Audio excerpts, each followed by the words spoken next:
If you haven't found it yet, keep looking and don't settle. Yeah, this is Houston. We're copying. Everything is go here. We shall fight on the beaches and in the streets. We shall never surrender. I'm in it just to rewrite history, cause I'm in the mood to label us the leaders of the new school. This ain't for the radio, can't find this on YouTube. This the type of killing that these critics ain't used to. You're a group of happy rebels. You've said no to the rules of the game or the regulations of the day. You've said no to the conventional wisdom. You're all originals. In this day and age, I got time for innovation, time to be creative, time to make the way so much. Welcome to the 90 Proof Wisdom Podcast with Jeremy Barker, where we dream big and challenge the conventional wisdom. This podcast is about distilling the lessons we've learned in life and business and turning them into tools to help you succeed personally and professionally.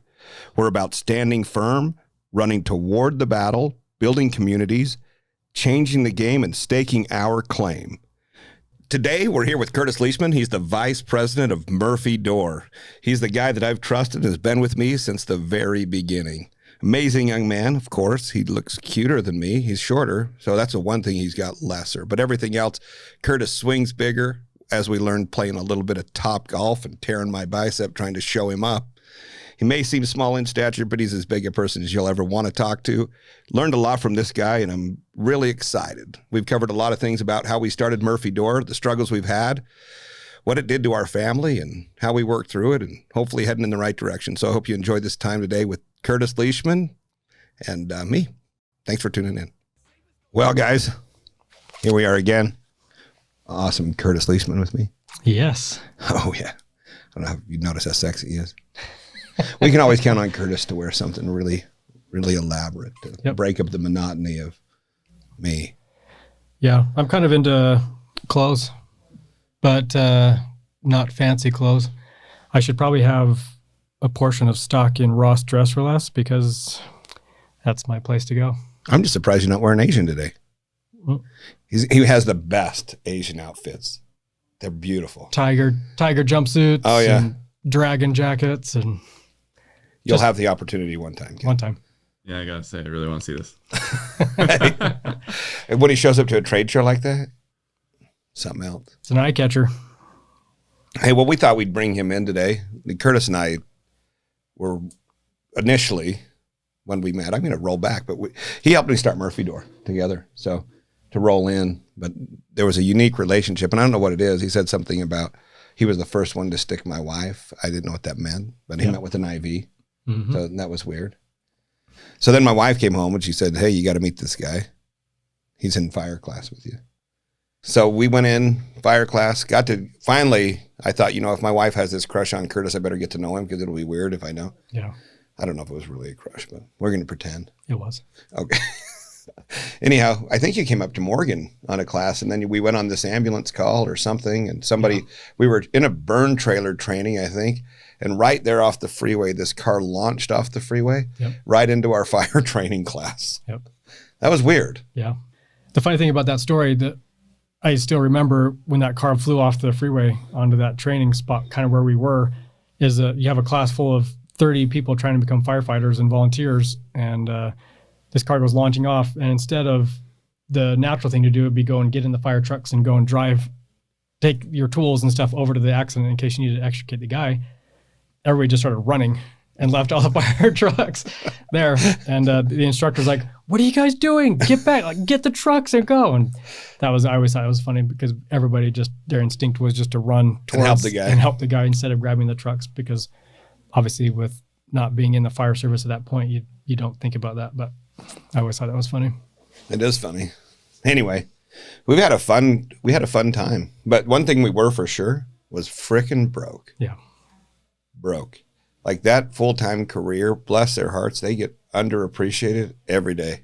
I don't think anybody understands that what 240 hours a month looks like, what paying for benefits looks like, what paying for your food, not that you're looking for free food or free benefits, but at the end of the day, a firefighter net check is going to be around $750 to $800 every 2 weeks for 120 hours. So anyway, as we go down the pathway, we've had this really unique ride where we go in, we're all excited about fire, and then the reality after this training program, and then you have your EMT class, basic, you have your EMT advanced, you have Fire 1, Fire 2, hazmat awareness, hazmat ops. What else? Wildland fire. Wildland. Yeah. And then you'll go into pumper and you go into all the other stuff after and aerial. But initially, just to get in the door. So you go through this, and then this was in the 2007, 2006 time frame, 8. I can't remember for the research. And everybody was looking for work in government, right? Fire. So I applied at Salt Lake City Fire at that time, and I think they had 3,000 applications for Salt Lake County fire departments with like a half a dozen openings. It was almost non-existent. So you push down the pathway of getting your as many certs as possible. We went in, got paramedic, I did, and trying to help. Curtis ended up getting hired at Riverdale Fire full-time before I did at Roy City Fire. I had to finish my paramedic class to get even an opportunity to try to get hired. There was always maybe one opening a year for a little bit, it seemed like. Yeah. Well, you fight and you battle, and you finally get to the point where you can go to work and then you get your paycheck. Yep. Talk about a deflating experience. You're like, I just gave 120 hours for $700. That is rough. It's rough. You know what I mean? Yep. There are a few places in the country and a few places even in the state of Utah where the firefighters do make a livable wage where they don't have to work multiple jobs. But, most firefighters are, they're working their fire job, which is 240 hours a month. And then in order to be able to do anything above and beyond what they're normally doing, they have to go work 2, sometimes 3 jobs on top of that. So a lot of firefighters, they end up going and working different departments on the part-time schedule. So they'll go and work a few days or nights a month doing that. And then some start their own businesses. Did you have another part-time job? I didn't. The reason why I didn't do it is because I saw so many of those firefighters that were working 2-3 jobs that were never home in the first place. And then I just didn't, with the expectation that we were going to be doing this for, 20 plus years, I didn't want to get burned out. I made that doing mistake. Fire jobs. I did Layton Fire on top of it. So I had Layton Fire, Roy Fire, Morgan Fire. Morgan was a volunteer, paid volunteer, EMT advanced service with the fire op. Yeah. I got burned out bad. Yeah. That was so hard. It's what you sleep it, you eat it, you drink it, and then you're still not making any money. So we were having to do construction projects on the side, whether it be concrete or tile or whatever.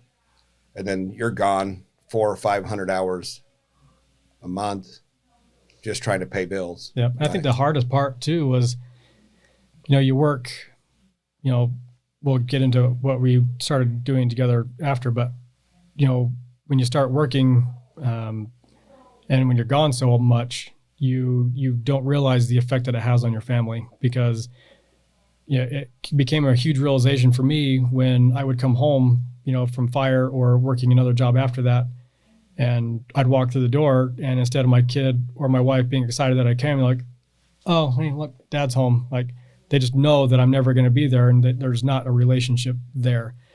And so that was always a hard for me to know that my family's at home by themselves. They're living their lives, doing things that they want to do basically without me. And that was, it made it easier as we kind of moved on in business to make that step, to kind of step away from the fire side and look at other business opportunities, because the best thing in the world is when you come home from a long day and your kid comes and runs to you and jumps into your arms. Not just the dog. And they're excited for you to be there. And, they're actually sad when you have to leave.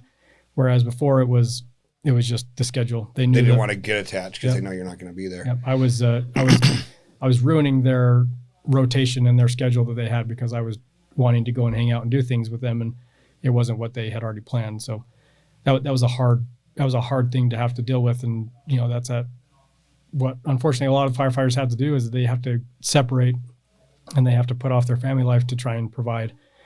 And that's hard. Yeah. So for us, when we started Murphy Door, we were just trying to pay bills, right? So here we sit trying to figure out what to do. We were doing CenturyLink on the side, selling some door-to-door cells for, basically package deals, internet, cable, TV. That was a hard deal. Yeah. And then we'd run into a guy that had this, what was it called? I can't remember, some bifold bookcase door thing. The amazing bifolding bookcase indoor Yeah, system. something like that. Anyway, we looked at it and we talked to him, and he was representing that it was all his idea, and we'd found it that even SpaceX doors that was before that on these bifolding door systems had built these doors before, but there was no real system on how to mass produce them, and all these were one-offs. Yeah. They had some basic hardware ideas that were okay, but not systematic really. More conceptual with had a good foundation and a good runway, but didn't really work. So what we did is we decided, hey, look, here's a good opportunity. Maybe we could run this. Well, of course, we didn't even have two nickels to rub together. So we reached out to John Porter, who owned Focus Services Group, and we kind of worked out a plan on what it would look like if he was to put an investment in. And we kind of went around the investment strategy a little bit different, right? So we said, hey, look, this is what this is going to look like. We want to see if it even is going to work. So would you help us build a booth and pay for a trade show, and then we'll just try to operate some doors and see if that'll sell anything and if there was interest. So our initial investment basically came in to see if the concept worked at a trade show, and I think we did the National Hardware Show or something. Mm-hmm. Yep. And I think the initial investment was sub 20 grand. It might have been like, I think it was like 5,500 for the booth fee, or 4,500 plus we spent a little bit on the booth and some rooms. Yeah. So it was sub 10. Because the total first in was like 24. So what we did initially, just kind of the conceptual idea of how we were able to come up with the budget that we wanted to work with, or at least kind of forecasting a valuation to the business, is we created an idea that this business, if it was to work, would be a base value of around $100,000 if we wanted to push it through. So just so we had a starting point on what $24,000 would look like on an investment platform. So we took that $24,000, we broke it out on, hey, this is 100. As you put in this money, and again, I don't remember the stages to get to 24,000, you'll buy in a percentage of the business. For every 1,000, you get a point. So John's the least greedy person I've ever met. So he could really give two shits about how that equity came. I think he just wanted to be responsible for us to be responsible with the money. Yeah. So we broke this all down. We put it into a stage category, basically saying once we got to 100,000 and we invested this 24,000, then there was a new valuation to this project if it was to continue. And in that 24,000, we had the initial patent research on our changes, and then our branding, and then design and some website deposit money, as well as the first trade show and the display that we rented from that guy. Yeah. Right. Because we weren't building doors at that point. It was just hardware only. We had a goal initially when we launched Murphy Door, it was just to strictly do hardware. We weren't a cabinet company. We were just looking for something on the side to pay bills to help compensate our non-compensation from a fire department. Yeah. Really is what it came down to. So we put 24 grand in, we broke it down, and then the next steps were like a $250,000 valuation. And again, John didn't really care. He just wanted to see why. If you had a reason why you were increasing the value of the company. And we had reasons, like, okay, now it's patent applications in place. We've had some CAD drawings done. We have a brand that people are becoming more aware of. We have a website starting. And then my wife's American Express. Really, that was how we funded most of this. Yeah. Right, because I didn't have anything. I had no good credit. My wife had a $2,000 Stratus after the first initial crash of construction. Anyway, it was awesome. We got really lucky on the progress, and lucky and hard work. The best part is, our office, right? So if you're looking for an office space, here's an answer. You need to get creative. You need internet. Starbucks, $3 cup of coffee, all day internet, and free refills. So tell me how you beat that deal. Yep. Right? So we literally would have our meetings inside Starbucks. We'd go in there in the morning after fire. And the Starbucks was in Riverdale Road. Yep. Yeah, right off of by his fire department and over the freeway from my fire department. We'd just meet there in the morning, and we'd spend all day long, sitting there every day off that we weren't at the fire department. And with some weekends, but mostly not weekends. And then eventually, I was able to get my captain her and her husband had started a small company doing something for the oil rigs out in Vernal and North Dakota and South Dakota, I think, or somewhere. And they had a big warehouse that we rented 400 square feet of space that we taped off 20 by 20 squares in.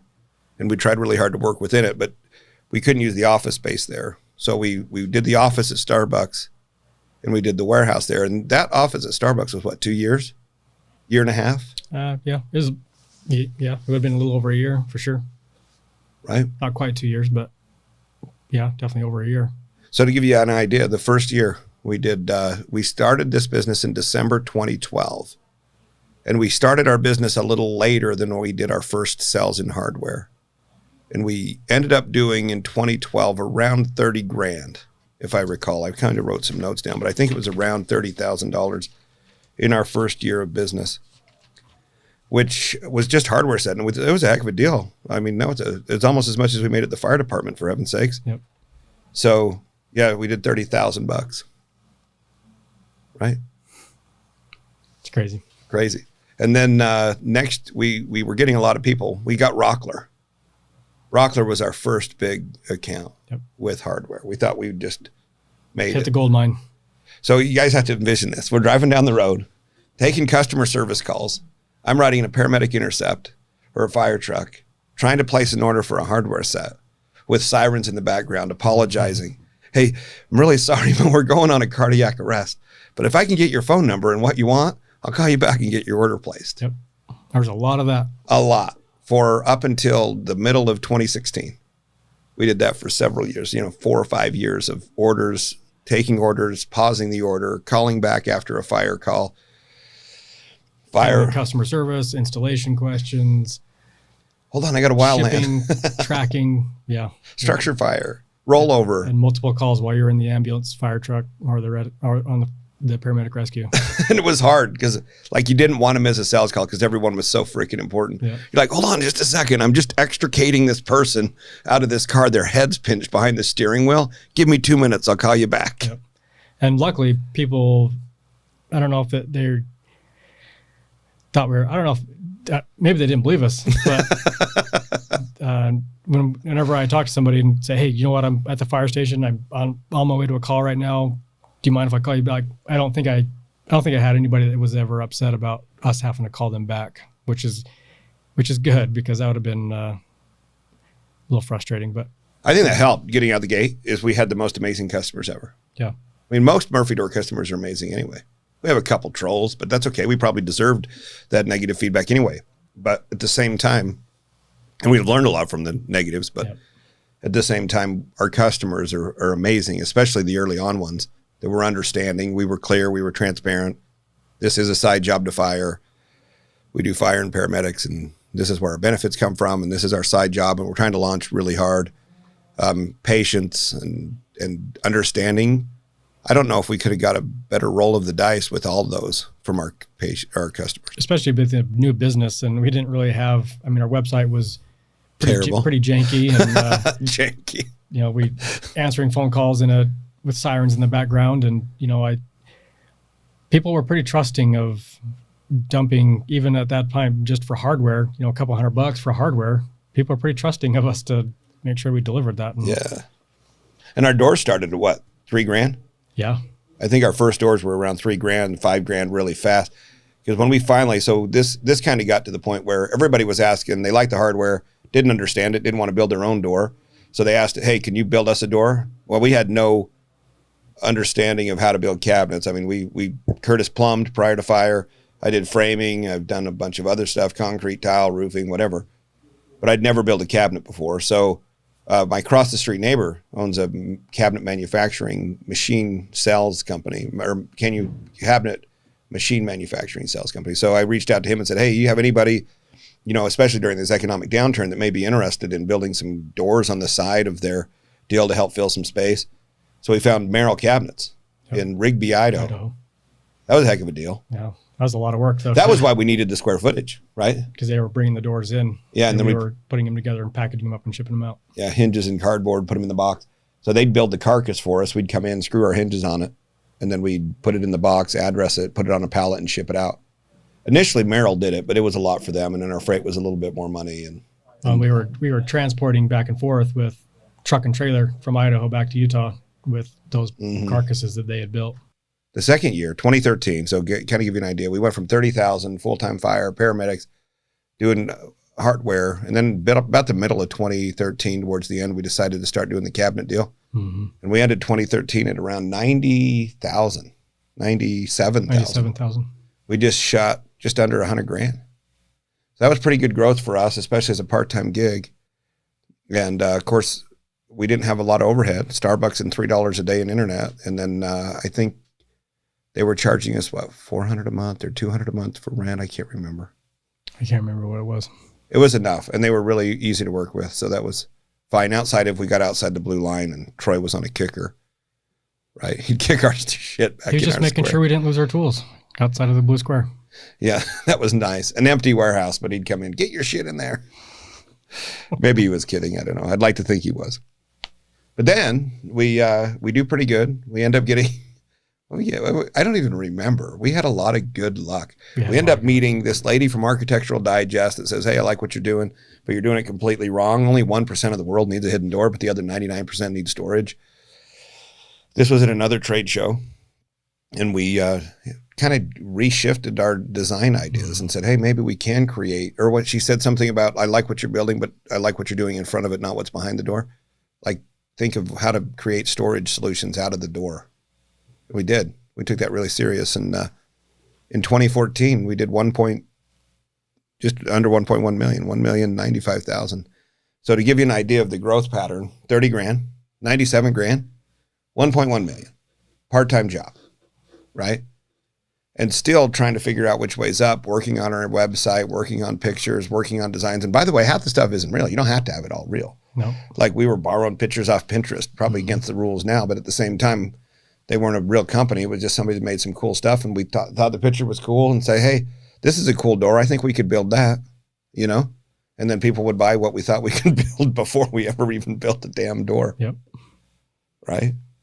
Fake it till you make it. Yeah. But you know what? You know what I don't like is that saying. Fake it till you make it. Well, there's certain reasons that it matters. Like fake it till you make it matters. That's an important thing to say, especially like in that pretense. But where I don't like it when people go in after this fake it till you make it is like, well, I'm going to buy the Ferrari or I'm going to buy the Corvette and have people believe that I'm ultra successful. So that way they trust me. Yeah, I can see that. Right? And a lot of people do it. I've had some really good friends, like, won't say his name. He was a framer, not a current framer. But he bought this really nice car and he had a really nice house. And he just said, look, you got to fake it till you make it, man. People have to believe you're successful to trust you to give you the work. And I honestly completely disagree. People have to trust you to give you the work. They could give two shits if you're in a car. They could care less if you're living in a trailer. But if you're honest, they'll give you the work anyway. Yep. This fake it till you make it business just is the standard Ponzi scheme game. Now, fake it till you make it under the pretense of using someone else's picture's fine.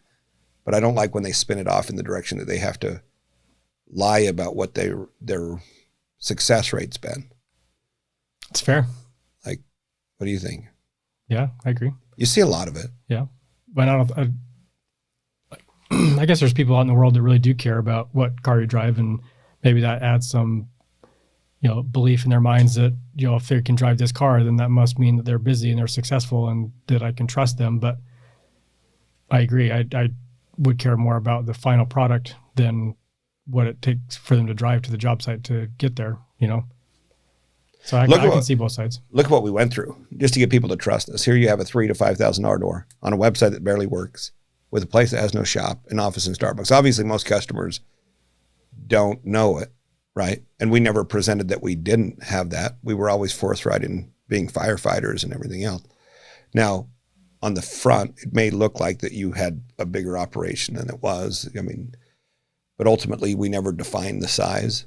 And all we did do really well was answer phone calls, customer service, and deliver what we said when we said. Mm-hmm. And that's what's really helped us get out of the ground, right? And then making sure we keep our commitments with the vendors if we couldn't pay the bill. And believe me, there was a lot of days, Ken, you weren't here, when we'd have to reach out to the vendor and say, bad news, we're not going to pay, we can't pay your bill Friday. And then, of course, they'd respond with, well, that's not going to work.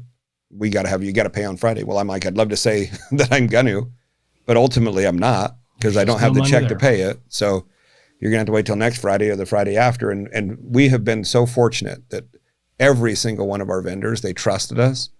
We've always paid them. And I try to do bad news in person since I met that me guy. Like if we weren't going to be able to pay a bill, either call him on the phone or go visit with him and tell him, hey man, look, it's not going to work.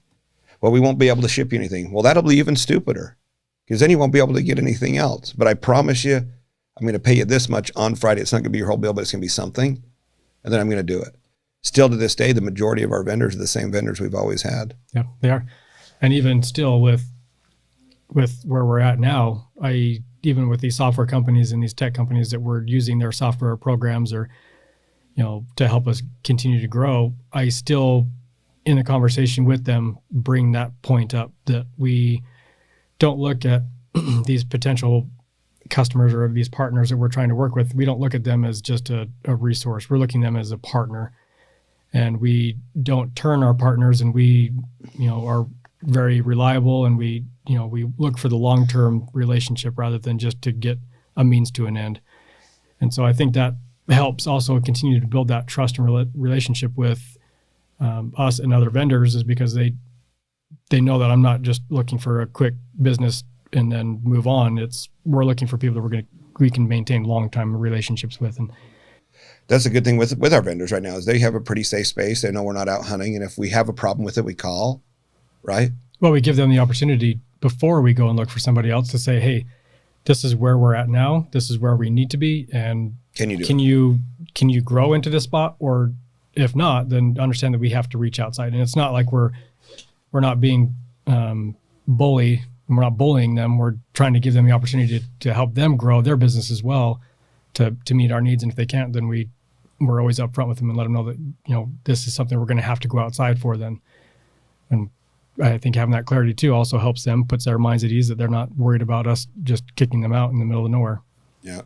It's like our employees. We don't have a whole lot of attrition. We have some, but overall we look forward to that, to them growing and going to another place. Not that we look forward to leaving, but we give them tuition reimbursement and some benefits. But the idea for tuition reimbursement is they don't have to do anything inside the Murphy door envelope. Yep. They can go do medical or pharmaceutical or whatever we've had the last few people do, but it's awesome. Like it's super hard. You kind of create your exit of some of your very best employees, because the ones that work hard are the ones that are going to school and are the ones that are motivated.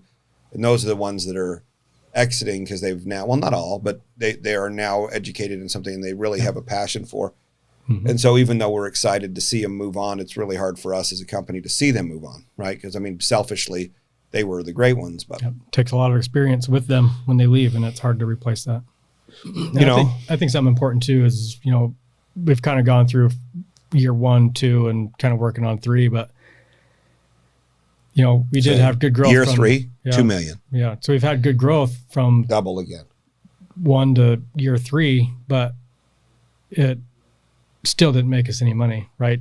No, we didn't have none of us took any paycheck. We didn't. It's not like, we get $1 million now we can just live fat. It wasn't, because one thing that we've always done is just always invested the money back into the business to continue that growth. And when you grow that fast, you have to have infrastructure, and you have to, when you change a direction, you have to have things in place, and that stuff always costs money. So you're just going into year 3, move, Newgate Mall, building right by. So here's a great location. Right between the liquor store and the homeless shelter. Yep. That was wonderful. Yeah. So guess who hangs out with us? Well, we had some good workers for day labor anyway. But nonetheless, so we moved into 8,000 square feet. We walked into there and it was like, this is huge. we will never, ever fill this up. Look how huge this thing is. I remember showing up in a fire truck and we're going in here and I thought, man, they had boats parked in there and stuff. We're like, this is going to last us forever. If we ever have enough to fill this up, we're going to be rich. Yep. Well, 2 weeks later. Yep. Right. So we started, Merrill started getting busy. This is when it's starting to be 2014, 2015. Painting. We started getting full carcasses. We'd start delivering big pallets of pre-stock inventory. Yep. Had to go up and rack it up. So Curtis, by the way, he's the vice president of Murphy Door, and he's been running day-to-day operations for Murphy Door for a couple of years now. So he's the one that's handling all the drama and the growth on most of that on a day-to-day level. And I try to work towards the growth side, forward-looking, and Curtis works on the day-to-day operations. And what a freaking hard deal. It's a lot of work, but it's fun because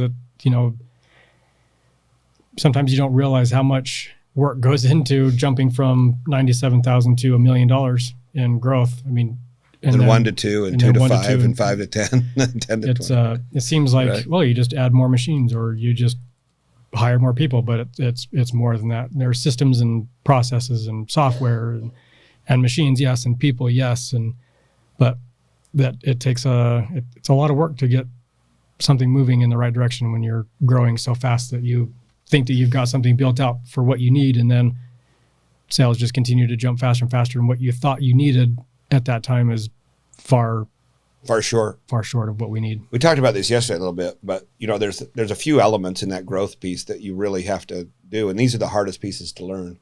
One, I think the most important thing is trust. And it's really hard. We tell ourselves this, and I think it's like that nonverbal programming that you have to earn my trust.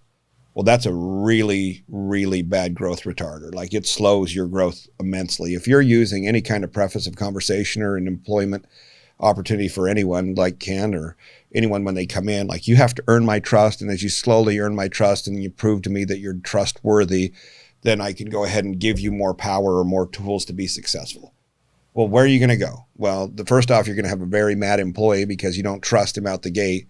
They can't show what they really can do because you don't trust them out the gate. And then you aren't growing to get to the point where you can trust them with more horsepower because they don't have any wings to fly with. Right. So the hardest thing for us to learn, for me initially, was, okay, I got to trust wholeheartedly. And bless Von Draheim's heart, he was an old captain at Roy. His son was my partner and then became my deputy fire chief. But he made it so we really had to grow a business, right? Yep. So Vaughn was our first manager of Murphy Door. Well, he really managed the whole thing. Yeah, like he was probably our general manager right out the gate. And then immediately when Vaughn came in, we had to onboard Kentucky because if we didn't, we'd be broke, right? Yep. Shipping costs and we'll go into that too, how that went on really fast. But we had to trust Vaughn, and so every single credit. And if you guys can imagine, you have $800 in a paycheck. Well, somebody cancels their door, and we've invested in it. We bought the wood. We had Merrill's build it. We went to Rigby and picked it up, and we've got it all boxed. Someone calls and says, never mind. Well, first off, it's a custom box. Like, our return policy is pretty hard, and it's hard for people to swallow. But if they look at it like it's a kitchen cabinet, they've given us the measurements, the wood type, the color, the knobs, the swing, the hinge, the lock placement, the styles. I mean, there's 32 million options at a Murphy door. And then when they want to cancel and they think we'll just put it back on the shelf, I'm like, we have 1 in 32 million chances of selling this. So most likely, if they cancel, then we have to throw it away. Yep. And it's a sad deal. But at the same time, Vaughn, he was taking the phone calls and he listened to the stories, and people have legitimate reasons on what would happen. Someone passed away or whatever else. And then all of a sudden he's saying, hey man, you got to give me some horsepower so I don't have to call you when you're on a call to see if we can give this guy a credit of even $100 discount because we have a scratch. Well, that was a hard trust step for me. Well, eventually he got up $100, $200, $500 to $2,000, I think, or $3,000, which, keep in mind, is more than I make in a month. So you have to really trust. But what that enabled us to do, because even for you and me both, I guess, would be that we were able to grow a business instead of a job, that we didn't have to be involved in every single decision every day. We enabled Vaughn and we empowered Vaughn to make decisions and help us grow so we could operate on a 5-day-a-week business rather than just every other day like the fire department ran. So the trust is tough, but it's the most important step initially to business, first off. And you can trust carefully. Like, you don't have to trust blindly. I try hard to trust blindly. I find myself shortcoming on a lot of different things. But at the same time, my goal in my heart is to trust blindly as possible. But we work on it. So then you have your trust piece, and then what was the next thing? The next thing you really have to do is you have to learn how to leverage people, and not in a negative sense. Like, you don't want them to feel like they're the leverage, but there's a lot of people that have a skill set that you have nowhere near that skill set. And hopefully you don't think you do, because that's also handicapping to your growth, right? Sure. It really brings down the speed of your growth capacity if you feel like you have to be involved in every single step of a product. And especially out the gate, when the product's your baby, this business is your baby, we felt like, okay, well, let me look at it. Is that good enough to send out? Well, as you grow, there's no way you should be able to touch every product in every phase and then package it and look at it, inspect it. Every step, there's just a velocity that passes your ability, especially when you're trying to keep another job out. So you can't trust. And if you can't trust, you can't leverage, right? Leveraging being leveraging people's skill sets, their knowledge, their abilities, and empower them to do whatever it is that they can. And then the next one is setting reasonable expectations, right? You got to set expectations that people can hit and hold them accountable for it. And that's something I've really sucked at. And we've talked about this over the last little bit, especially when the growth outpaces the growth has outpaced my level of ability to set expectations in a proper time frame and hold people accountable for it. As I've seen over and over, especially this last 18 months, where we've seen a 300% growth spike, right? Yeah. That's really hard to keep up with the demand as you double your manufacturing capacity, and then a third machine. I mean, you just triple, and really tough. And then you don't even have the opportunity to keep up with what is that expectation and how do you hold that guy accountable when they've never even had that guy, like Ken's role over here, right? We've never had this role of helping us get our video catalogs. I mean, the role that Ken plays for us is an imperative role. And here we are, 6 years, 7 years down the pathway. Well, we're having him put together video catalogs and instructional catalogs and warranty and new advertisements and stuff that we could really showcase proper. But we haven't even had the time or the energy or the ability to find the guy like Ken that can help us really do it. Yeah. So here we are, the last 3 years.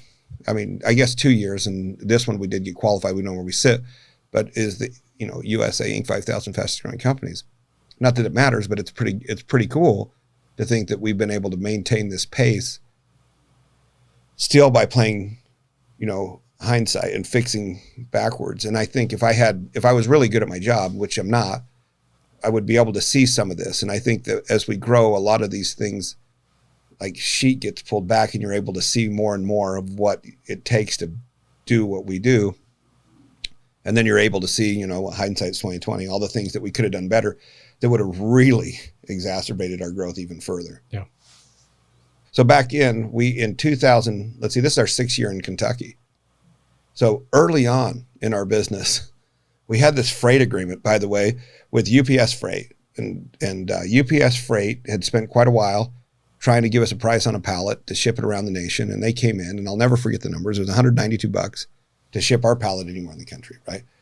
Which was great. So we were working out at Newgate Mall. We had this agreement with Costco initially that was doing some special order purchases and a couple of our standard doors. They'd bought a few hundred doors that we were shipping, and then this UPS stepped in with $192 fixed cost. Well, they'd bid it out. They'd had their freight investigators. They'd helped us, their inspectors and their freight people kind of all put together what they wanted in packaging. And then we shipped the first, several doors with them. And then we got a back charge of $60,000 because they said we'd misclaimed the door as a door instead of a bookcase or vice versa. Wrong class. Yep. Wrong class code. So we still had several doors to ship to the tune of about $80,000. And we had no money. Not only did we not have the $60,000 to pay that bill, we had it was like $6,000 versus $60,000. They'd done an 8 or 10 times deal because they'd find us, right? And then they tripled the class code. They went from like a class 80 to a class 300, FAK or whatever that was. Not FAK, but a freight class. Yeah. Who knows? Well, immediately we were talking to Old Dominion and Tommy, and he said, hey man, I would look at Kentucky or something like that where you're in the East Coast, where it'll help you get your freight down into a normal place. So it was like that week I flew out to Kentucky with no idea of what I was looking for. We'd looked at a map and he said East Coast. And we looked at a map and we're like, what's almost like Salt Lake City on the other side? Yeah, we kind of followed after what UPS did with their WorldPort, because their WorldPort is in Kentucky. And it's in Cincinnati, right? Or somewhere. Or is it Kentucky? Louisville. I think it's in Kentucky, but maybe FedEx. It was one of them. But the reason why they put there was because of their proximity to everywhere else in the country. 50% of the U.S. population within 600 radius miles of Lexington, Kentucky. That's pretty amazing. So we went over there, and then we run into no one is giving us a lease. We're like, hey, well, I make $760 every 2 weeks at the fire department, and I have this brand new door company, and here's the asset holders like GE and all these companies that have the lease agreements. And the 2 days I spent there were all downer. And then I ran into John Paul Miller, who took a chance on us and gave us a really nice office space and worked up the lease agreement. And we became good friends after that in Lexington. And he owned a local car dealership, owned a lot of the real estate in the industrial park, took us to the horse races, introduced us to the governor, and we had some quick gains of relationships in Kentucky. So this ride's been super fortunate. We've been it's been super fun and lucky. But ultimately, you know, the idea of this out the gate conversation I wanted to kind of cover was like, hey, kind of in retrospect, looking backwards, it's been a really fun ride, but it has been fucking grueling, man. It has. It has been hardcore, right? So when people think, you know, you're going to be doing, I can't wait to start a business and be rich, right? That's one of those things that is just an oxymoron. They just don't work. There was a time in 2016, right before I quit Roy, and just like you said, you know, it's funny when you said the story before, it reminds me of my story when I got home and we'd been going to Kentucky and I was on the rescue and I was working part-time at Leighton Fire. So my wife, I walk in the door and my wife had her earbuds in and she was mopping. My little girl was on an iPad. I've tried to use iPads a few times and I just don't like them. So anyway, she had one of my iPads and then no one said even hi. I'd been gone, I think I was on like 6 days or 8 days gone, ready to go back to duty the next day. And not one person even acknowledged my existence. They'd walked by me in the kitchen and you walk in from the garage into my kitchen and no one even looked at me. Except for here comes Ruger with his tail wagging. He's like, oh, hey, man. Like, so finally I looked at my wife and I'm like, so not even one freaking person's going to say hi to me except the dog. And she said, well, if you want someone to be around and acknowledge you here, you might want to be here a little bit. These girls don't even know who you are. Like you visit, you know, twice a month. Like if you want to hang out and just have a place to sleep in between your travels, that's fine. But if you want to be a dad, then be one. Yep. Right. Which was a really hard lesson. And, you know, I had a really serious conversation with my fire chief and him and I just didn't get along. There was one conversation that I've told a lot of people where he sat down and he said, hey, these are your worlds, right? And he used this giant rock on this was on the apron at the fire station. He said, hey, this is your world. This is you, your family. This is everything that's about you. This is the most important thing in the center of your universe. And then he got a middle-sized rock, and he put it away. And he said, this is Murphy Door, and this is you, all your employees that are there that are reliant on you. And this is roughly 2016, so we were doing around 4 million-ish, right? And I had this goal of leaving the fire department at 5 million. That was kind of my deal. And he said, well, and then you have Murphy Door and about all these families that are relying on you and the vendors that are relying on you. And then you have Roy Fire, and it's this little teeny rock sitting over here on the outside of this universe of mine. And he goes, and right now, Roy Fire decides everything that happens in these other two universes. So you have the smallest, least important piece as the center of your universe. And as long as the biggest rock's on the outside of your universe, that's going to be flung off and the whole thing will fall apart. There's just no way to keep together a universe with the smallest weight in the middle. So that kind of rang home. I mean, if there was anything of value that he said, that was for sure it. And he ended up quitting full-time June. My last day was June 16th, 2016. And anyway, that was kind of the push. But just like you said, your girls, they, Yep. What do you want to do? And my wife, she'd got her little book out and she had a little blue book like this. It was a calendar thing. And she goes, you've been gone 540 hours this month. So here's the hours you were home. Here's the hours you were awake that you were home. So basically the kids and I had about 6 hours of your awake time over the last month. And it's been this way for a year. I'm not doing this. This isn't how I'm going to have my marriage. This isn't how I'm going to have my family. This is not what I'm looking for. It's not why I did it. So you need to decide. And that was an eye opener. But it hasn't really changed. So thank goodness I've had a forgiving wife. She said, you got to be done at 5 and you got to be home. And then finally, as I was going home at 5, after I'd gone to Murphy Door, you know, I quit fire while I was giving all the time back to Murphy Door anyway. So she's like, hey, you left fire for a reason so you could be a dad, but now all your hours are going to Murphy Door anyway, right? And then I went part-time to Weaver Fire District. And she said, well, why don't you just get home at 5? Like, I want you home by 5:30. You have to leave work by 5 o'clock. So I did that. And then that lasted about 6 months. And then she, usually when I'd stay till 7 or 8 or 9 or 10 or whatever, when I got home, I was done, right? I didn't talk to anyone anymore. Well, when at 5, I wasn't done. So I'd get home and I'd spend all my time on the phone. And finally she's like, bless her heart, you know what, if you're just going to come home and stay on the phone, you're in a bad mood when you get here anyway, because you're not done with all the calls. Why don't you just stay at work until you're done? Because I like it better, at least when you get home, you're not talking on Distracted. the phone. So, but the life balance, man. It's hard. Especially because, like you said, you have a business that's flourishing, and that you have at this point, 10 people in the company that are relying on us to keep the business moving. And 10 people? Oh, is this in 2016? In 2016, probably. Yeah, maybe. There's a little more because you had Kentucky. That's right. You had Kentucky at that time. You probably had around 20 people. Yeah. So, yeah, you have to, it's priorities. And, when I think I quit January of 2016. Yeah, Curtis had bigger balls than me, Ken. Yeah. Like he'd quit fire 6 months before I did. So he believed in Murphy Door way before I did. Yep. So. Well, it kind of came down to that same thing, the same realization that I have to decide what I'm going to do. Am I just going to be a person that comes and every once in a while my kid sees me and my wife sees me and we spend a little bit of time and we just keep this going on forever? Or do we, take a chance and hope for something that's going to be better and take a chance on a business that's growing fast and is working well and, may give me more time to spend with not being a stranger in my own house.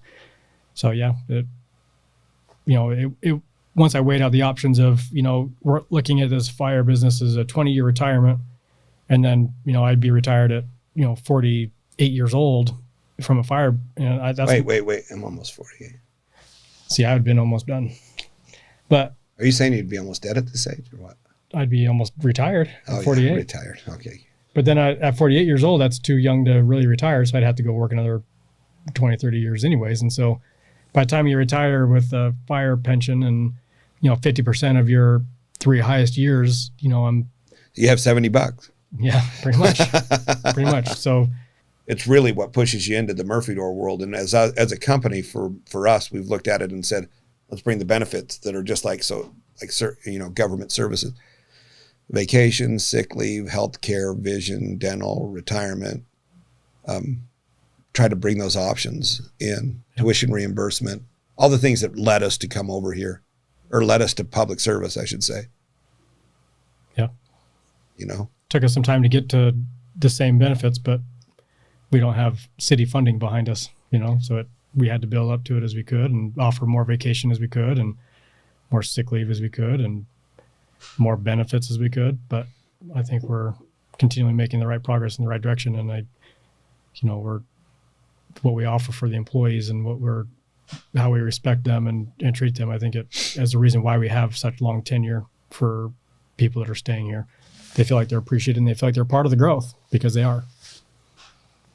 Yeah. And we share. Yeah. Like as Murphy Door, so you guys know, we give 10% of our net profits back to our employees, and it's split evenly amongst all the employees inside every department. It doesn't matter if you're a lead or it doesn't matter. Everybody's just as important.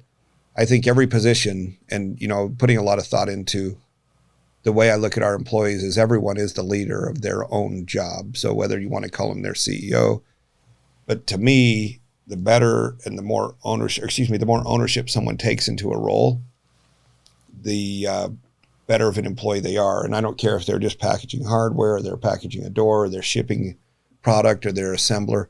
If they treat it as if they own that project or they own that business of that task, it only helps Murphy Door grow. So the way I've been trying to set it up, and probably not been super clear, is if we go through the 10% profit sharing piece, is it's just as if you own part of the door company, right?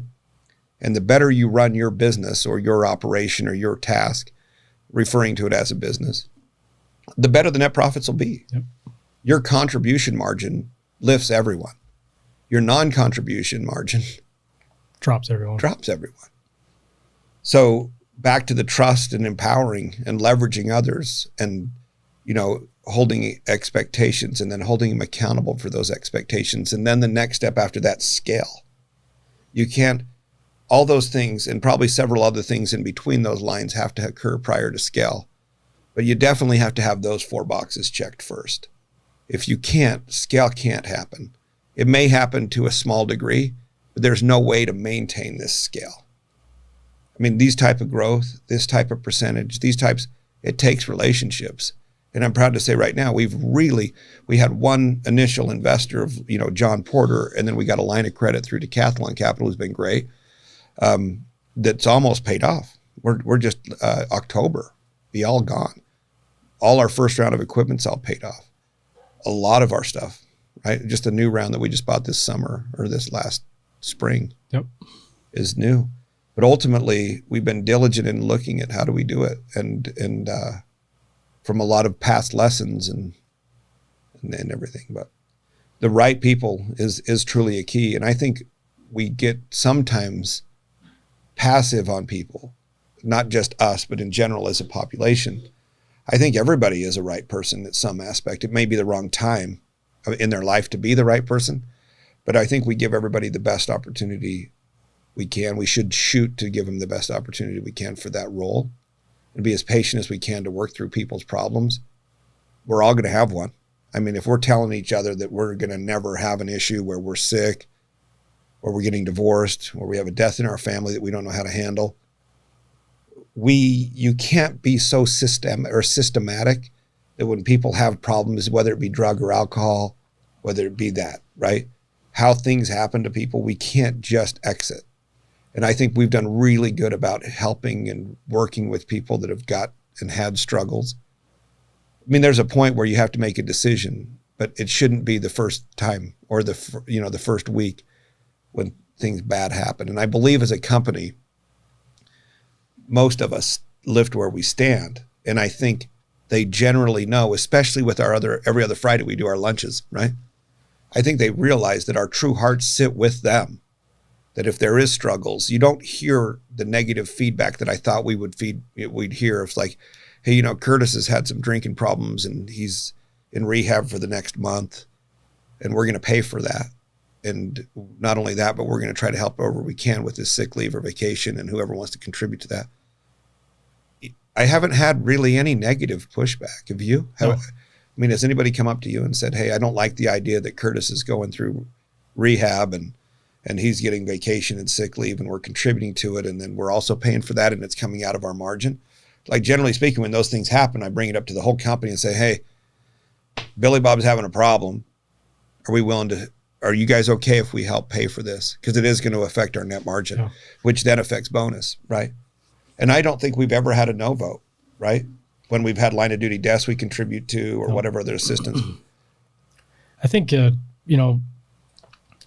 on a business side of things, kind of going off this same tangent that we're on, I can see why corporate America does the things they do, where it's black and white. There's no gray area. There's no, well, let's look into the situation and see if there's something we can do to help.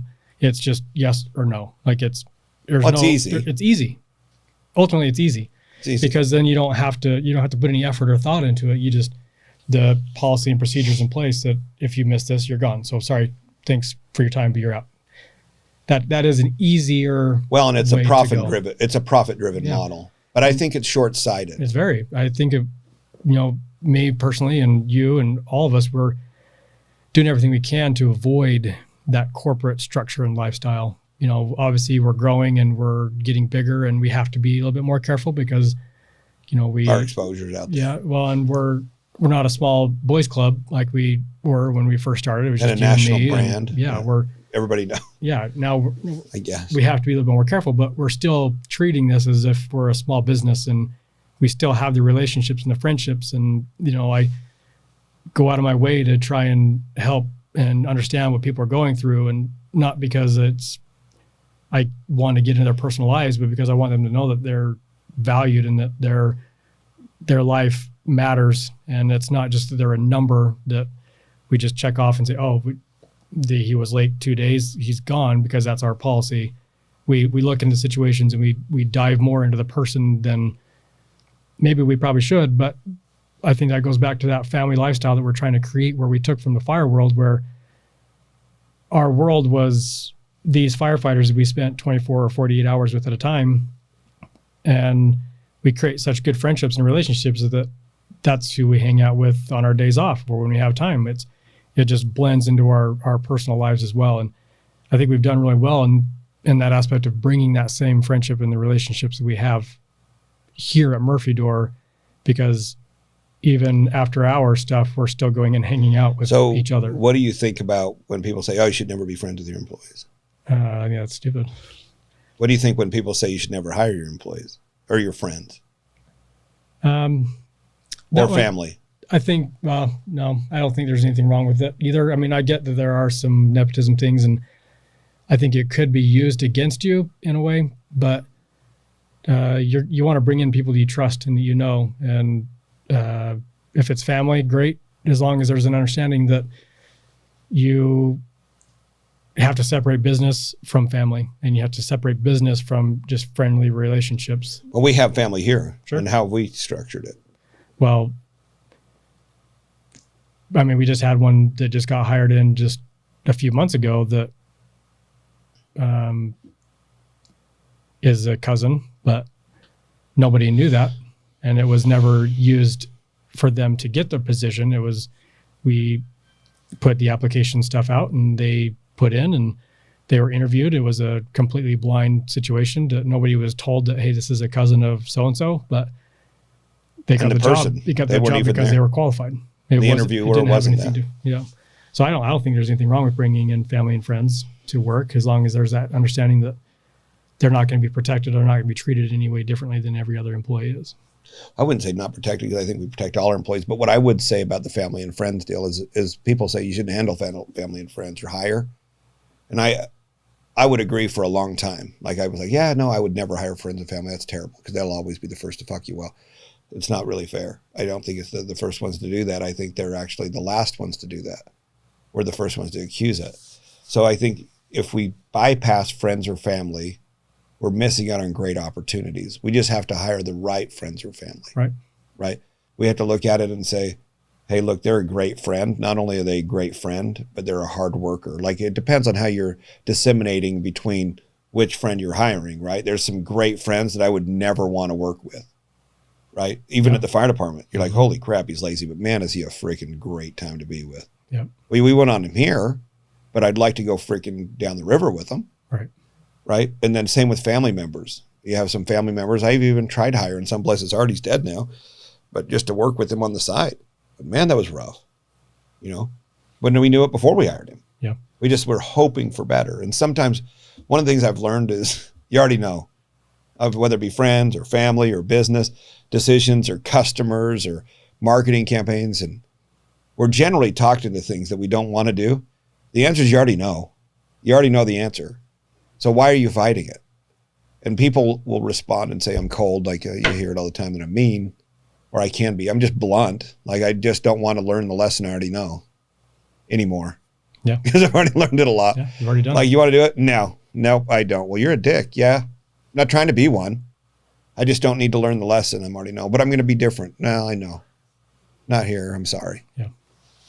And I shouldn't say not here, but I don't want to do vendorship or customer base or nothing. But, you know, that's probably the hardest part about growing is everybody stands on the outside and they think, oh man, you're doing this or you have all this money. And, you know, we do turn a lot of money, right? And we do a lot of business, but at the same time, the wonderful thing about what I believe Murphy Door is none of it matters as far as the dollar take home side. We all have a common goal. And I think when you find a mission that's really to lift all tides, like to raise all people inside our world of Murphy Door, whether it be our customers or our vendors or our employees, like actually completely reversed. And I know that's probably broken, but employees and vendors and customers, because I think the customers at the end of the tide of happy employees and happy vendors will result in happy customers. Yeah. So you see these, you know, kind of customer facing businesses that'll say customers always right, which is generally true. And well, let me say most of the time true, not generally true, but make the customers first. No, I don't think that's right. Because if you make customers first, then employees feel second, and then vendors feel third, and then employees aren't going to deliver their best. And it's hard to ask employees or vendors to go above and beyond if they're second or third. Yep. And that if their word is always discredited to first, which is a customer we don't know or have to work with very often, right? We want to work with them as much as we can. So we've kind of taken a unique spin at it. We said, look, our employees are first, our vendors are second, and customers are third. And I don't mean that in a disrespectful way to customers, but what the goal would be is we set our employees first and we raise their waters and we bring them into good spirits and we make it so they can afford what they can afford and they can have a house and a car, feed their families and buy kids shoes and put them in dance and play soccer and achieve the goals that they want and help pay for their college, right? So they can't ever say they haven't had the opportunity to go to school. They have one right now, Yep. right? That they can go to. So if we get them in a position that's ultra comfortable and they're happy and it's easier on their family life, their marriage, their kids' lives, they're not the ones without the, soles on their shoes, hopefully, right? And then the same for our vendors. If we're on time, we're going to get the product. We can be more demanding on time constraints. We've had a huge, extreme tough material shortage, right? Around the nation, hardwoods, MDF, particle board, whatever. Have we felt one nickel of it? Little, right? Very little. Our prices have not come anywhere near the 300% price increases. 15, maybe. Well, and it's a good thing because, our goal is never to keep raising prices on products. Our goal, and like I said, when we first started, our standard base door was $3,000, and that was just for a basic door. Yeah. And now a $3,000 door is a pretty about $800 stacked out, yeah, well-built door. So that same door is $800 now. Yeah. Right. So what I was getting at is because we treat our vendors and we pay them fast and we do what we say and we don't back charge, I think that's why we haven't felt the shortage. We've never gone one day without having material here. Yeah. Never. Whether it comes from Oregon or Montana or wherever it's coming out of, and even all the way to Kentucky, we still haven't been short enough to not work a day. And we haven't had huge price increases. I think our material's up a little bit over the last little bit, like 7%. It's not nowhere near what lumber is for everyone else. And we have the right, well, I shouldn't say have the right, but because of the relations we have, we've been able to ask the hard questions like, no, I can't let you go that high. Like we have to go lower. You can't do this. It's really hard for us to raise prices for one, but that's not our goal. And I think if we were one of those customers that took advantage of the vendors' relationships, we wouldn't be able to ask what we ask. We wouldn't be the first ones to have material. Like we're always the 6 o'clock delivery, always. It helps that we're the largest consumer of MDF around here, but at the same time, I think that customer or employee first, vendor second, customer third approach, ultimately it is putting the customer first, but going at it in a different form. Right. They are the most important part of our triangle, but we have to do it this way, kind of. Yeah, right. That makes sense. Mm-hmm. That makes sense. I think. I'm just confused myself, but I kind of think that's what it is. Ken, you're a good bystander. What do you think? Yeah, I actually kind of agree. When I was working on film sets and stuff, I knew a lot of producers and directors that would be all smiles and real cool with the clients or the agencies or whatever, and then they'd turn around and just be, sometimes they're just short and not a lot of interaction with the crew. Sometimes they're just downright mean. And what I took from that was just I worked less for those people, and then the client got a worse product. And that's not because I want to do bad work. It's just because you're not motivated, So on my sets, if I'm in charge, I always make sure my crew they come first. Yeah. They are happy, they're comfortable, because if they work well, the product's good. That's exactly what we've experienced here. Yep. And as you're a young company, it's easy to start following everybody else's methodologies of running their business. Like, oh, customers first, and we got to do whatever it is to make the customer happy. And yes, those are all right answers. But is the customer really first? Will you have customers if you have not put your employees first? If you have not put your vendors up front? You can't even get to the customer piece. Yep. So is the customer right? Generally speaking, yes. Is there some dishonest ones? Yeah, there's some real fucking dickheads out there that just troll. They're out there to be mean. Like even some of our reviews, They don't even buy a freaking door, right? Or the one star that we got a freaking pallet that was bad. Like we touched a pallet, we give them a good pallet. Of course, it goes across, I don't know how many 9 docks. And the way they write their review says, well, the door, lucky that we had people there, or would have just fallen apart. Well, they weren't even talking about the door. And you keep reading down the review. It's like, oh, the door was fine. But look at this piece of junk pallet they shipped. Well, I can assure you, Murphy Door did not send you anything but a great brand new pallet when it left the office, but it goes across 9 semis. But, you know, the customers can be very, very ferocious. And when you think about business, it's super discouraging. Like even now when I get a 1-star review, what happens to everybody's phones and emails at night? It blows up. Sunday at 2 a.m. I promise you to our customers, we're reading it. We care about it. If they're valuable, don't just do a 1-star and not say anything. Help us grow. And we want to make it right. And it doesn't help on a 1-star review if you just put CL. Like, let's know who it is. Like, let us understand it. Give us a chance to make it right. Yep. And I truly believe most businesses, not all, but most businesses have the same desire. I think, you know, kind of going back to the growth side of stuff, it's the hard part. Like I say, we talk about employees and even vendors and other companies people we're working with, but the hardest thing with such rapid growth ultimately is change. Change is extremely difficult. Our guys hate it. Yeah. I mean, when you come up with a new machine that we need to have that's going to speed up the process, it's going to then change the entire flow of where the shop's going. Are you talking about my new drill? Yeah, your new drill. Outside right now that everybody's bitching about? Yeah. But I heard today, he's like, well, it's actually going to be faster than now. We probably won't need that. And I said, hey, man, we're not even going to have that conversation. That is not where we're headed. He's like, well, I just don't think. I'm like, well, we're just asking you, just let's give it a whirl first. But let's not just disqualify it. And that's it's hard because you grow your machines, you grow your processes, you grow your softwares, you grow your teams, you grow your people. And when you grow so fast, it's hard to, because what you've worked on for months to get a new process and flow changed, by the time it gets implemented, it's already a new process. What about our conveyors? Remember when they were a bad idea? Yep. Nobody wanted to do the conveyors. Yeah. That was funny. They were like, hey, no, this is stupid. That's not going to work. What do you think about that? Ken, they said that the conveyors to move the doors was a bad idea. They were picking up and hand moving them all. Yeah, I think it's pretty genius. Well, they're like, this, I don't know why you're doing it. This is stupid. That's never going to work. I'm like, okay, well, just let us give it a try. We're going to just see if these doors will be easier if they move in flow down switches and conveyors. And then you're not picking up 200-pound doors at a time. I mean, let's just give it a try. Because, I mean, ultimately, you're going to have to pick up 60, 80, 100 doors a day. It'll save you several thousand pounds worth of lifting today. Yeah. Let's just give it a spin. Well, guess what? After about 3 days in, they're like, oh, man, I don't know. I would never go back to the vendor or to non-conveyors. Yep. But I think the painter was a bad idea. It sat out in the shop for in the barn for 2-3 weeks. Nobody was excited about putting that thing in. Well, everybody thought it was everybody. And then the sander.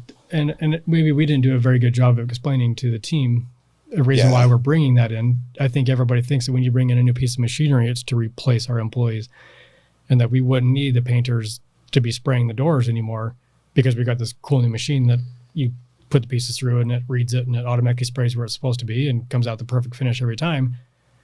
You know, their thought process is, oh, I'm not going to set that machine up because you're trying to get rid of me. So I'm going to delay this out as long as I can. And that's never the intention. I mean, we haven't lost anybody. No. To advancements we've had to add more people, if anything, because our output's gotten faster and we've become way more efficient. So we need more people to be able to offload and to feed the machines. So to give you an idea, just in 2000, I'm not on the page anymore, but in 2016, a great day was 6 doors, 8 doors, right? Yeah. A great day. I mean, we were just celebrating on a 10-door day. That was a big deal. 8 days, 6 was pretty normal. Well, now, between Murphy Door, Utah and Murphy Door, Kentucky, we do a door every 6 minutes. Right? So that's up to around 10 an hour on a good day. You know? Yep.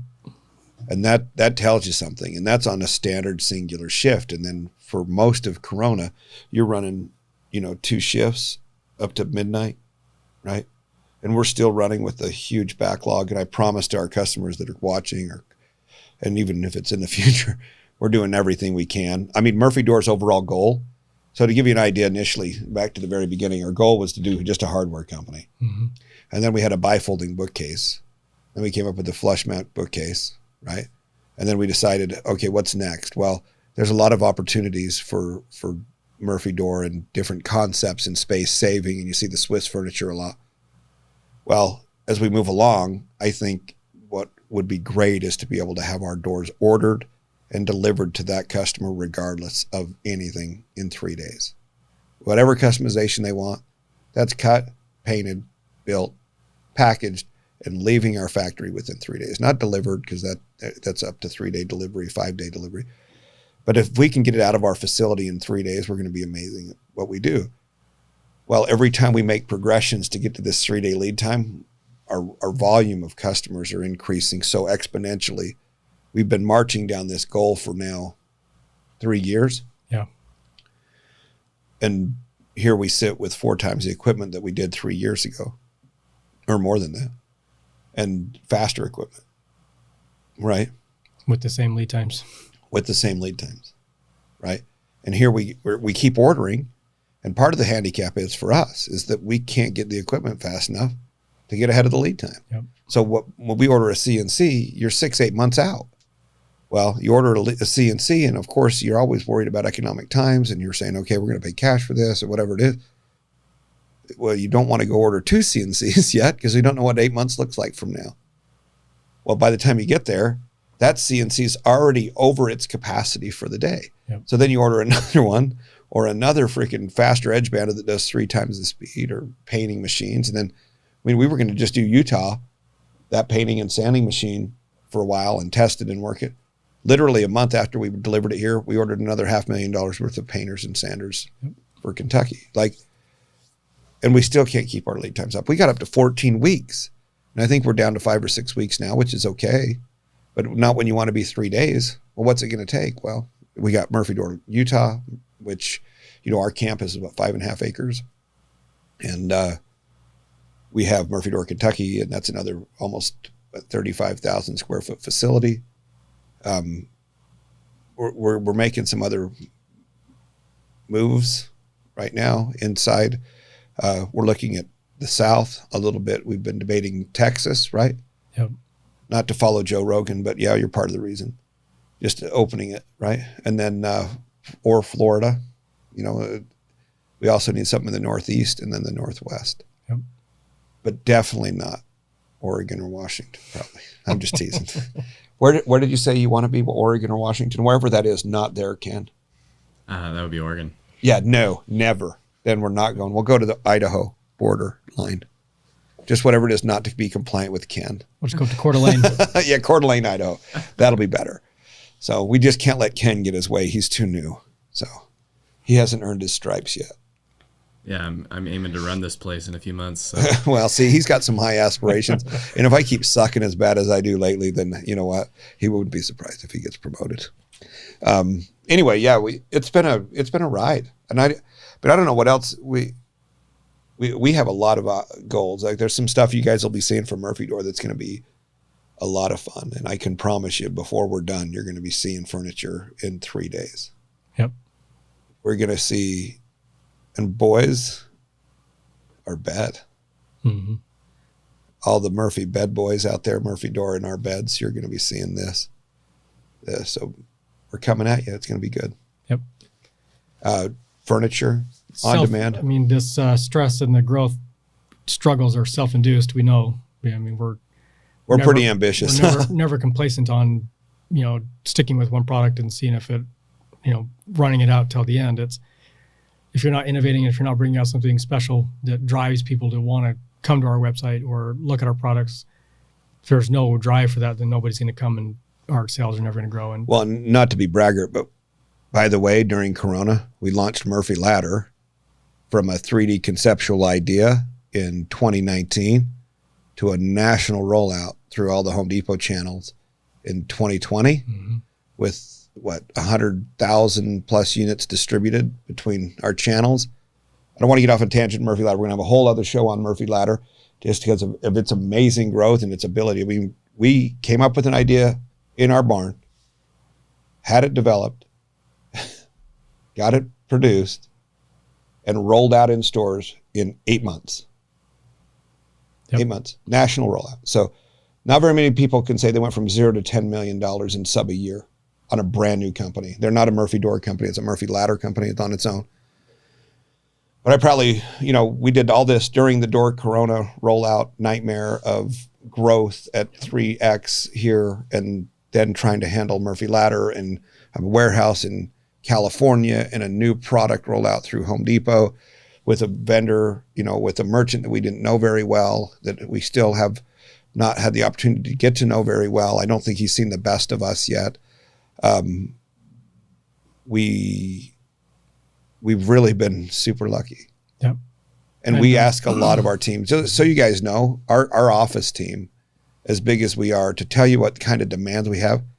Curtis, Curtis, the vice president. We have Sandra, that's the CFO of Murphy Door and Murphy Ladder and B&D Real Estate Corporation, which is the commercial real estate piece for us. Ambra is her assistant. Ken over here, he's our videographer, cinematographer. He's our head of branding and marketing. I don't know what title, director of creative. Is that what we're calling creative it? Director. You sound great. Creative director. Bam. Mic drop. We have Scott and Peyton in our IT side, right? And then we have Spencer and Robert in our ladder side, $10 million, 2 people over there. We have 4 people in customer service up front, and we have a customer service director. We run our shop with, there's probably a total of 60 people here between all that, and we're heavy 8 figures. Mm-hmm. Kind of crazy. Yeah, we definitely wear a lot of hats and carry a lot of responsibility, but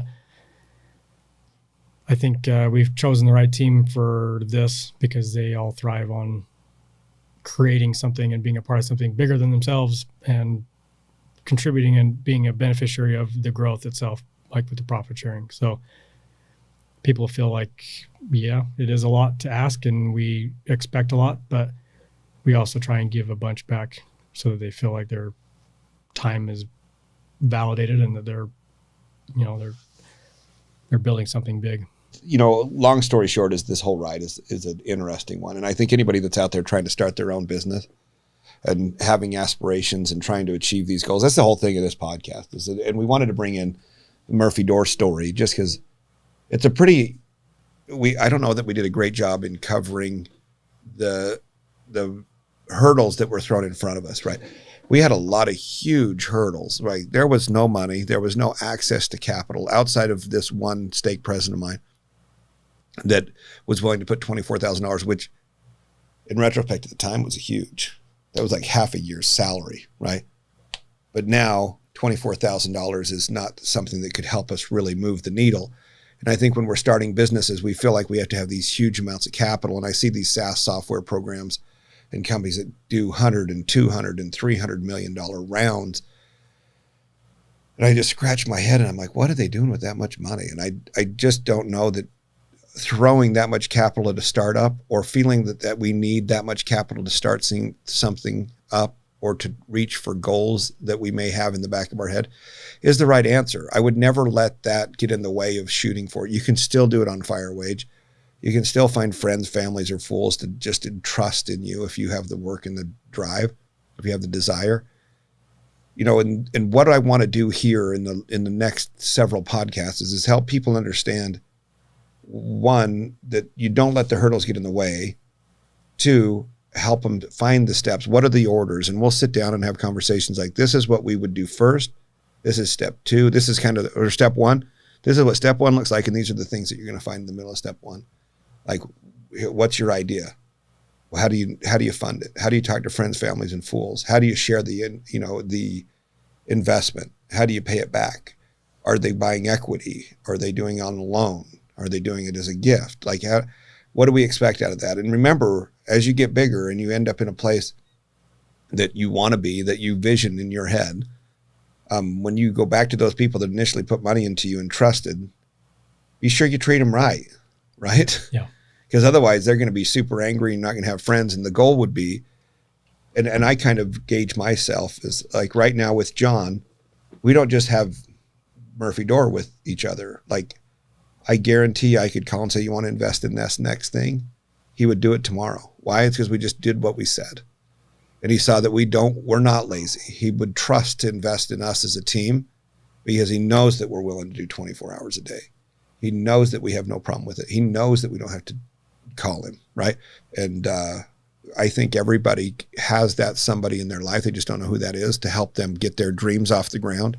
Ultimately it comes down to putting in the time, putting in the energy. And one of my favorite things I remind myself all the time, and sometimes I'll tell people is that saying that if you want to have what others don't, you have to be willing to do what others won't.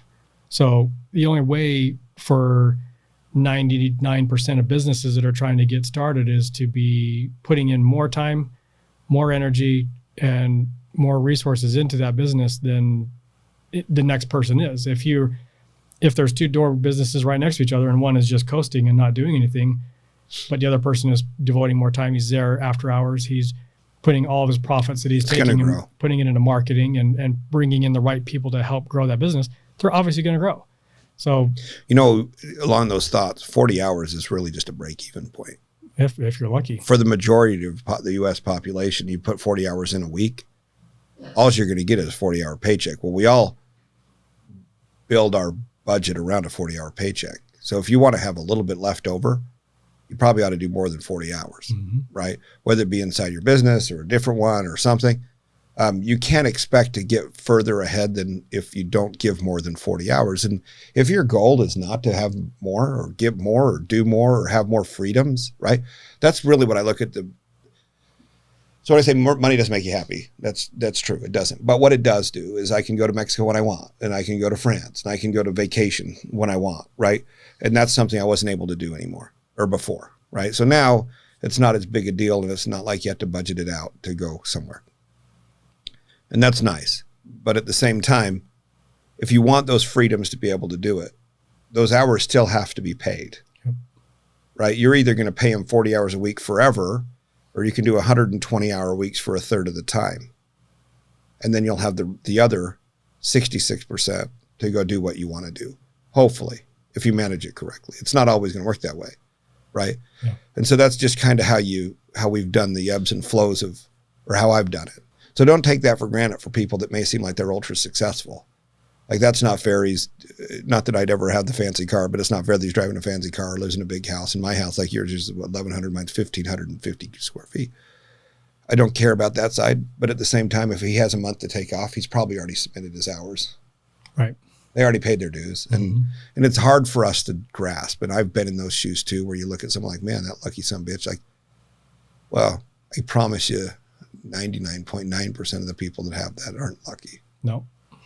They just have a grit to them that you just have to respect. You may not like the guy or girl, for that matter. You may not. But man, you have to respect the grit. Yep. Because there is more blood, sweat, and tears. When they say it, it's easy for us to just ride off what seems to be an overnight success that 30 years in the making. Yep. You don't see the behind the scenes stuff that. Because it's not sexy. Yeah. Just the car is. Right? Well, to everybody, I would say, have those goals, shoot them. I mean, shoot for them, go for the moon. Like, this is an extremely achievable opportunity for everyone, any business that they want. And I don't think any of them are bad ideas all the way. There's just a different angle. And honestly, if you think it's a good idea, then more than likely there's more than one person that thinks it's a good idea. Now, it may not be one that you think it is. That's another thing that we've seen. We've had a lot of fun here, is because we come up with concepts really fast. But I think one thing we're good at is killing shitty ideas. Yes. We'll have this ingenious idea, and everybody will go to the or war room or whatever you want to call it, and we'll say, hey, check this out. This is freaking phenomenal. We'll get all excited. And about 4 hours into the conversation, we're like, that was freaking stupid. Like, why do we ever think that would make any money? That was really a dumb idea. But you have to be willing to kill what you think's your baby and just do the best you can to disqualify it. I think come up with great ideas and do everything you can to kill it. If you can't kill it, then that's probably something you should go with. And listening to people's opinions open-minded, and in fairness to your friends and family that you're asking, some of them don't have the authority to vote. And I know that sounds probably super ignorant, but I have some of my own family,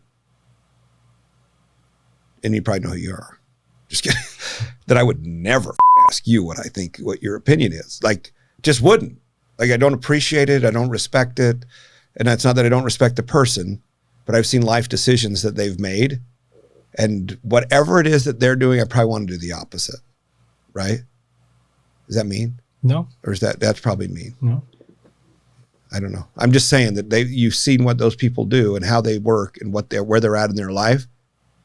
And I would never ask those guys what their feelings are of a product. Now, I would take it to people that I truly appreciate, and it may not be one, but 10 of them, and see if the larger majority think it's a good idea or if the larger majority think it's a bad idea.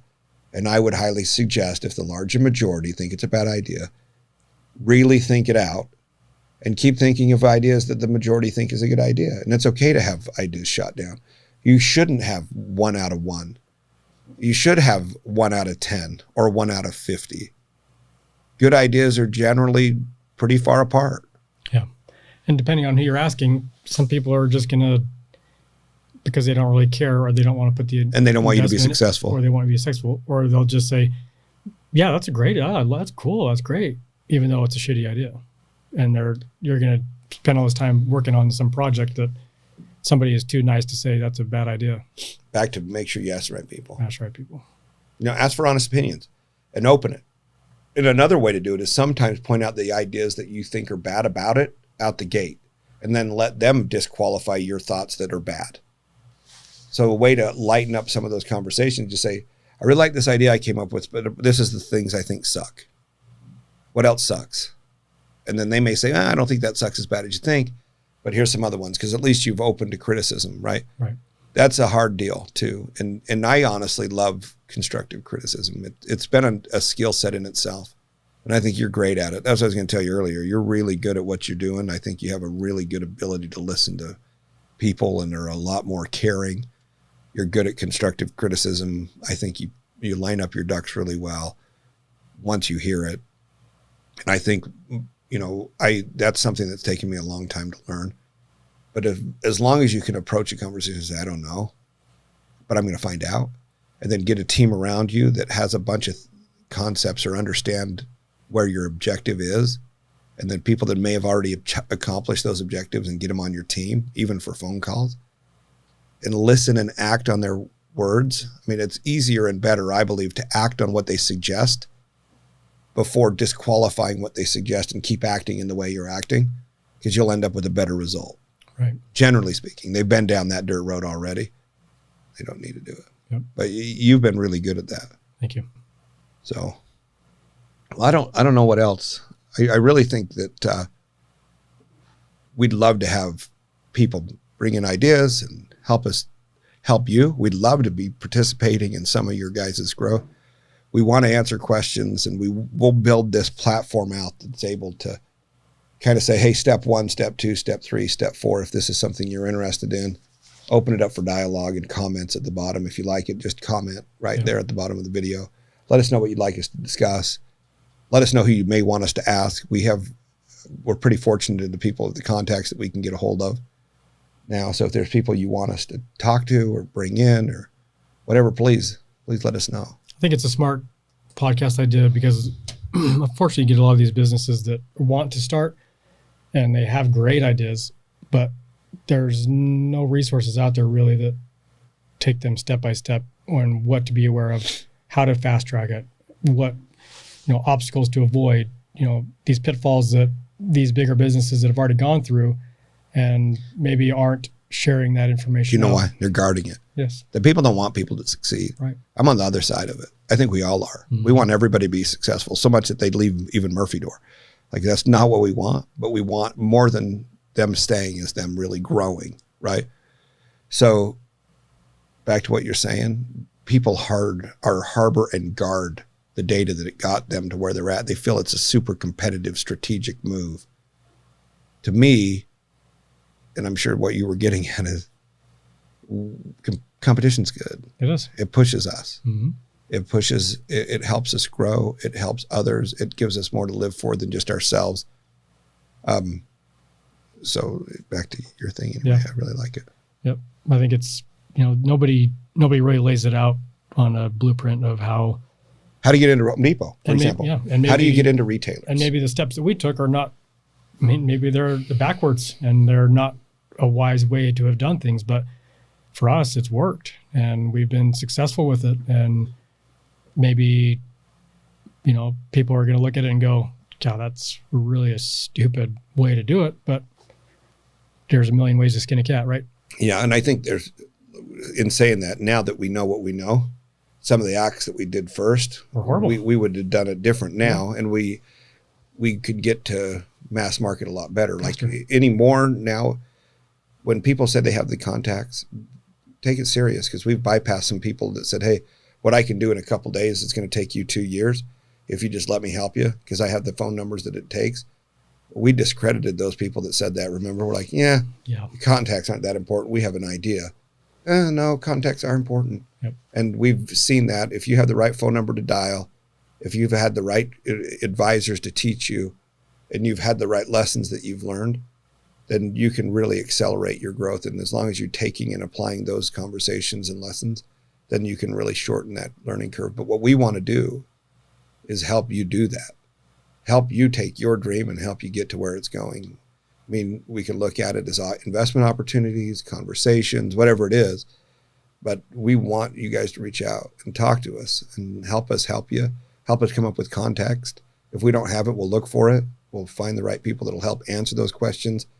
And honestly, this is a super selfish move when it comes to this podcast, because it helps us reflect, and it is helping us grow, just having these kind of conversations. Yep.